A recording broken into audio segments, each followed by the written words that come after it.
Before this video starts, I know this video may be considered outdated to some because it's been a few updates, but I feel there's a lot more to be pointed out about this video outside of how Vars views Genshin. Also, Vars could still possibly hold these views on Genshin right now. Not only that, the points in this video could help someone that wants to make a video like this. With all that said, I hope you all enjoy.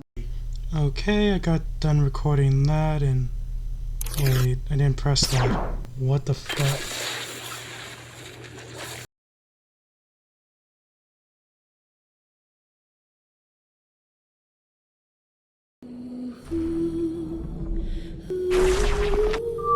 Ugh.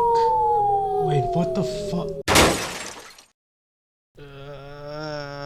One of you guys from beyond the screen remind me never to grave rob someone's iPhone again. What the fuck? Well, it seems y'all got stuck through the rift too, which is just... fun.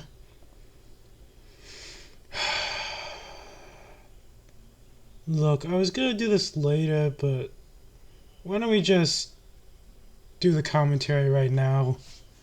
It's not like we have nothing better to do until this fucking phone recharges.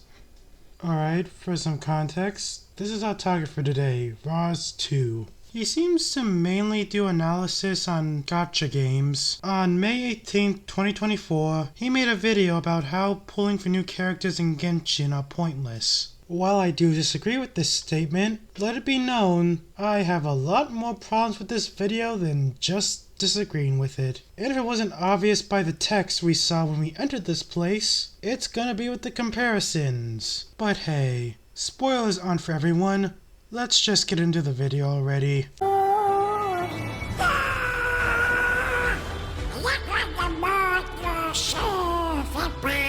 To explain where I'm coming from, let's use Pokemon as an example. I understand I mentioned Pokemon a lot on this channel and some of you might be sick of it, but I find the resemblance and contrast very interesting even though they're not of the same exact genre. The influential factors driving hype and excitement behind a new main series title is that you get a whole new region and most importantly, a whole new generation of Pokemon with new abilities, new attacks, and new experiences. At least you hope. In recent years though, while Pokemon is still a household franchise acquiring new fans on a daily basis, for longtime fans, the childhood nostalgia honeymoon phase has run its course, with many voicing their complaints about how new games are not quite as magical or inventive as old ones. Admittedly, a lot of this could be attributed to higher standards than before and no longer having that childlike wonder. However, what contributes to veteran player fatigue towards the Pokemon franchise is that the experience is almost exactly the same. You have new Pokemon and a new region, but the game has fundamentally remained unchanged. It's the same experience from start to finish. The same progression, same grind, same structure, and everything. Nintendo has made efforts to expand on the Pokemon experience in recent versions though. They added new combat gimmicks like Mega Evolution, Z-Moves, Gigantamax and stuff, and then with Sword and Shield, they introduced the Wild Area, and in Scarlet and Violet they added more open world elements, with mixed reception from the player base. Genshin Impact is following a similar trend of waning interest, only they don't release new versions, they built off an existing one, which is worse. Every so often they release a new region with a new storyline and a new roster of characters. They might also introduce a new gameplay mechanic here and there, like how they did with Dendro and Zimero, and how they added the Osea and Numa thingy in Fontaine, along with proper underwater exploration for the first time. And while that's all well and good, the core gameplay experience feels almost exactly the same day to day now than it was back then, because from a combat and progression standpoint, it is.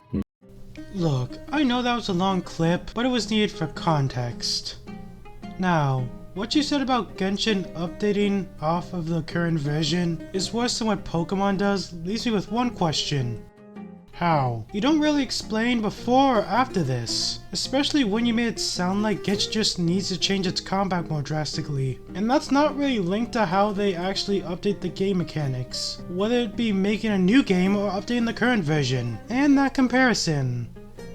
I will get to it when it gets bad. It's do allow for new interactions and explorations, but no matter how much you switch out the toppings or flavor of ice cream, it's still ice cream. You can only eat so much of it before you get sick of it and want to try something else. To clarify, there's nothing wrong with wanting to stick to a set formula and resist change. Countless times you hear player bases moan and groan about how the old days are so much better and how they want an old school RuneScape or WoW Classic for everything. The reason they feel this way is because there's a clear difference between the game in the present day and the game several years ago. You don't hear anyone complain about wanting an old school gameplay because nothing changed 4 years later.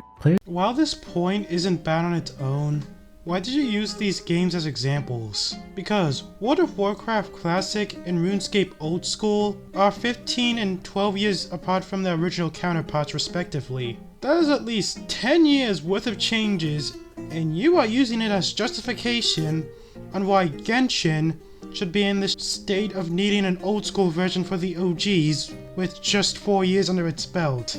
It just comes off as you acting like the game's already as old as Young Lee's ass.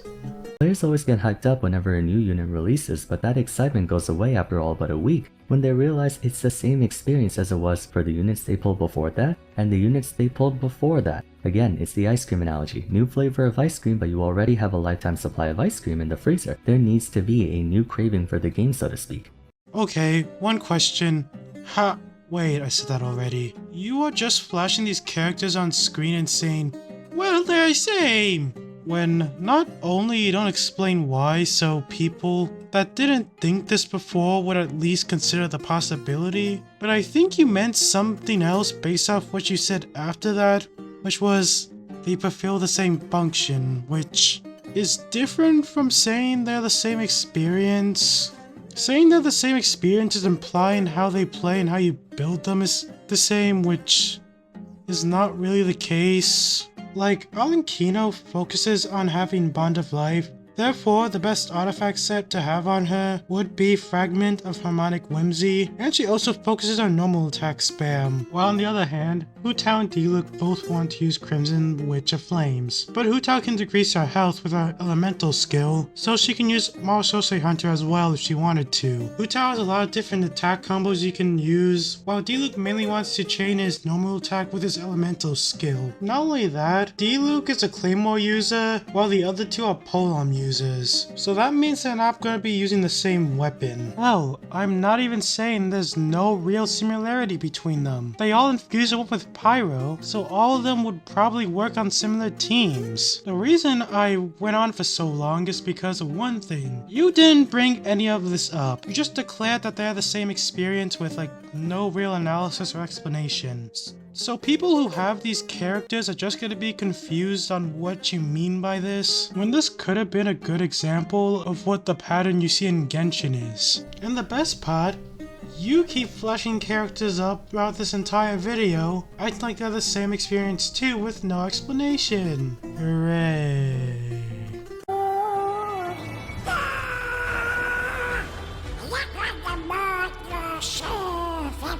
Remember, there was mention of Xianyun's banner in 4.4 breaking records for the highest amount of sales on the first day despite there being a supposed push for a boycott at the time. But 1, it's come to my attention that Genshin Lab is not a trustworthy site for banner sales. 2, I'm willing to bet money that Nahida contributed a ton, and for your first point, and call this a nitpick if you must, but could you actually explain why Genshin Lab isn't a reliable source for banner sales? Because as someone who hasn't been on Genshin Lab before, hearing that it's unreliable without any reason is just kind of strange, especially when it's a part of you addressing a counter-argument. So it's just like you are trying to say, no, this is bad site, just for the sake of your point. Also, for your second point, could you at least explain why Nahida was a big reason why Xianyun's banner did so well at least? Like, I get later in your video you kind of imply that Nahida's a very good character, but that doesn't tell me she carried the banner on her own though. Xianyun could have been an interesting enough character for people to pull on her. I'm skipping the third point because it's okay. when you look at discussion for new characters, with the exception of Neuvillette and possibly Farina, the reception for almost every 5-star from Fontaine onward has thus far been, they're good but ultimately skippable. Objectively, this applies to the majority of 5-stars. I'd be hard-pressed to call anyone a must-pull apart from at most 3. With Genshin's veteran players having more than enough characters and teams to take on a 5-party Spiral Abyss or more, unless they're completely meta-defining, there's no reason to wail for new units. Why would they? The game's combat has not changed in years. It doesn't matter if, for the sake of argument, Arlecchino and Lyney are stronger than Hu Tao and Diluc when the game can still more than easily be cleared with your existing units.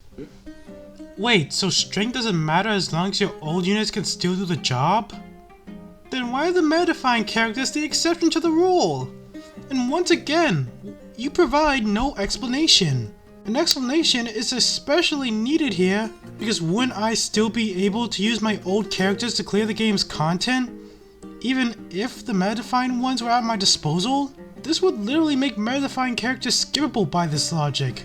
Which is strange because you are weirdly emphasizing how meta-defining characters are must-pulls, but yet your own logic dictates the opposite. Your existing units. They might offer a novel experience on doing so, but there's not a single incentive to outside of personal attachment.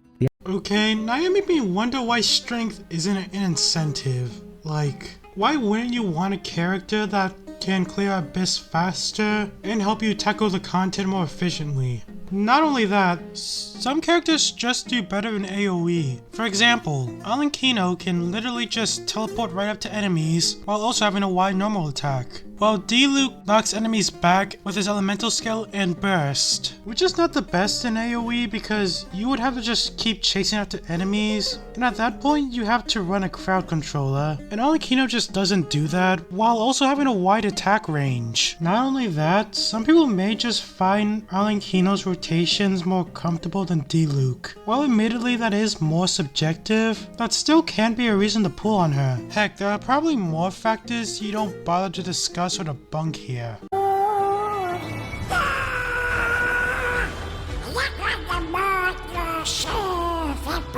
Calling back to Pokemon for a moment, even though I said earlier that new generations aren't as appealing due to the experience being mostly the same on a macro scale, one reason its games have such a strong replayability factor is the micro scale, demonstrated by the ability to reset your progression. You can start a new game and try things again, possibly in a different way. In recent years, challenge runs like Nuzlocking have become quite popular. It forces you to try new Pokemon that otherwise you would not have used. Moreover, you get to experience a full-scale adventure with that new team, even if the road's one you've taken before. Would building a new team be nearly as gratifying if you didn't at the end of the game? Probably not. Okay, but in the case of a Nuzlocke, that's literally something that the player does. The game itself isn't incentivizing this. You are. Which is weird because you've been acting like the game needs to incentivize us to change up our teams, when in this case, you would have to choose to do it. Even then, and keep in mind this is more of a personal disagreement on my end, but it's not like you need to go on a Nuzlocke to use newer Pokemon or characters. Like, the one thing I disagree with this video on is that the game always have to incentivize you to change your characters when it's perfectly possible that not everyone wants to keep playing the same characters or Pokemon forever. Like, you could get sick of playing certain units and want to change things up. And a new playstyle may be just what you're looking for. But hey, that's just my opinion, so I'm just gonna leave it at that for now.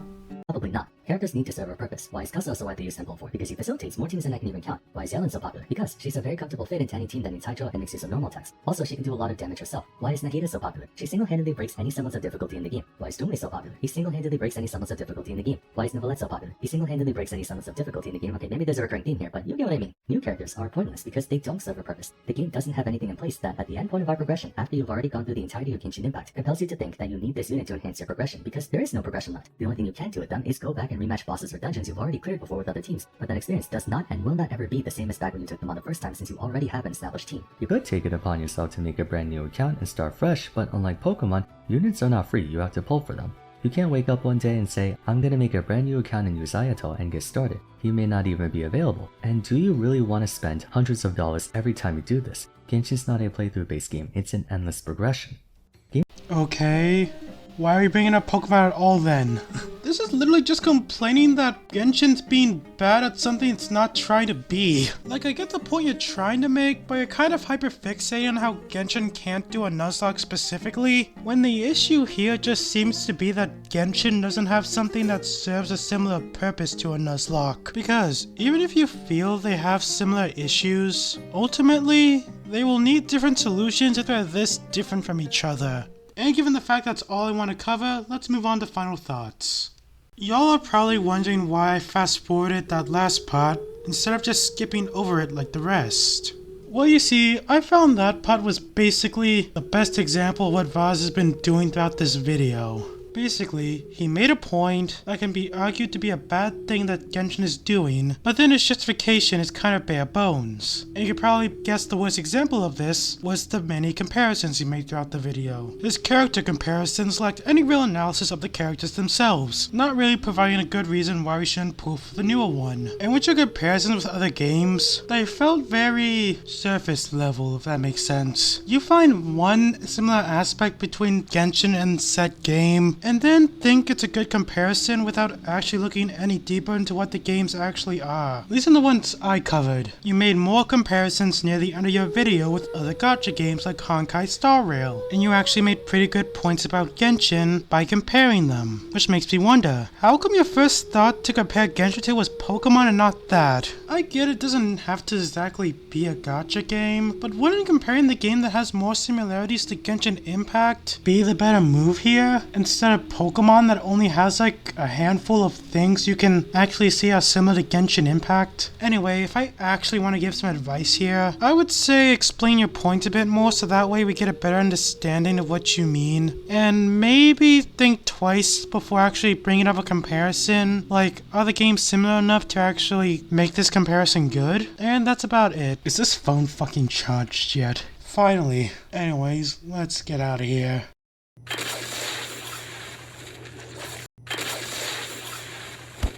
Ah, hell sweet hell. But that was weird. I wonder why my phone just randomly went into teleport mode. Now that I think about it, that corpse looked familiar, but it disappeared right when I was about to get a better look at it. Might be more to this phone than I thought. Oh well. Might as well start working on another video before it takes a year again. Interesting. He seems to suspect something, but doesn't seem to be driving himself to figure it out. Oh well, I have time, though. I wonder why Five had to fake his death for this. Either way, he might be just what we're looking for.